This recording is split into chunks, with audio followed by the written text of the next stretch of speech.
So this is a very simple way of making sure that things go as per plan. So you all have or should read the book by Dr. Atul Gawande, who was a and who is a public health executive in Boston. So checklist is a very simple tool that avoids human errors. It has been found and repeatedly proven in various studies. In 2008, WHO has come up with surgical safety checklist when in 2001 in John Hopkins Institute they found that simple use of a checklist while scrubbing, where a nurse can say to the doctor that you have skipped a step, prevented and reduced the infection drastically. So this is a simple but very effective tool, and we should and design our own checklist and use them extensively. So OT implementation of checklist can be in various phases. It can be pre-op, intra-op, post-op, and even in your OPD setups. In pre-op, if the time of surgery is short, we don't get the patient catheterized. So we should ensure that they have already voided the bladder. Similarly, removal of metal, use of belt in a stretcher, positioning, which side is patient being operated upon, they all should be checked. And there should be a file folder for checklist. There should be two separate checklists, one for orthopedic part of you and one is WHO surgical safety checklist.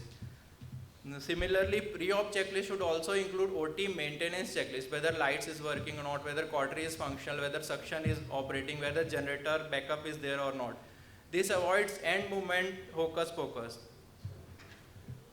Similarly, we should adopt WHO surgical safety checklist. It is a general safety checklist that ensures what steps to be taken before induction of anesthesia, amount of blood loss predicted, whether blood is arranged or not, whether site is marked or not, whether patient has a known drug allergy or any other issues.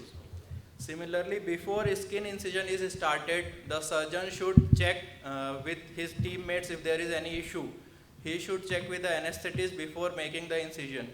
Similarly, each person should know each other and they must introduce themselves by name. Antibiotic prophylaxis should be checked, and arrangement of X-ray film and C-arm in the table should be checked. Similarly, after the surgery ends, if there was any mechanical issue, any OT issue, any equipment issue, they should be noted down so that in the next surgery such issues don't happen. Similarly, sometimes we miss out on sending pathology specimen. So we must at the end of procedure do a out checklist so that samples get sent.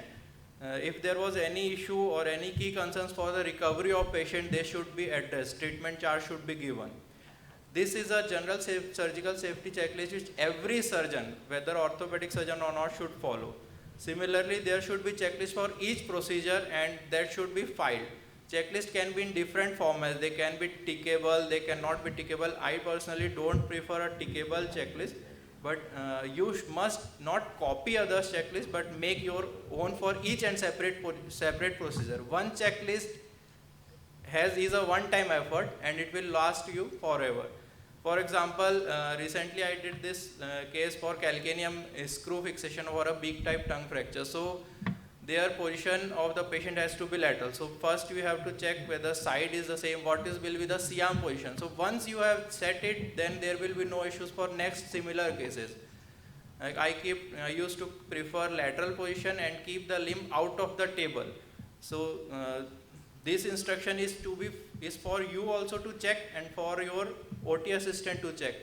So he has to keep a bolster ready for patient positioning in lateral position. There should be adequate cotton padding and there should be a pillow or cautery plate attachment, antibiotic given. So each procedure should have a separate checklist and if you prepare it once for your OT, then it will last you forever. Similarly, for a tense nail removal, everyone has a different instrument. Like Chandak sir showed a thin goose. I use a hollow mill. So if I go somewhere outside and I don't have a hollow mill, I get into trouble. I don't like to remove tense nail without a hollow mill. So I have it written. So in every procedure, before I go into the OT, I check it and I ask my assistant whether you have kept it ready or not.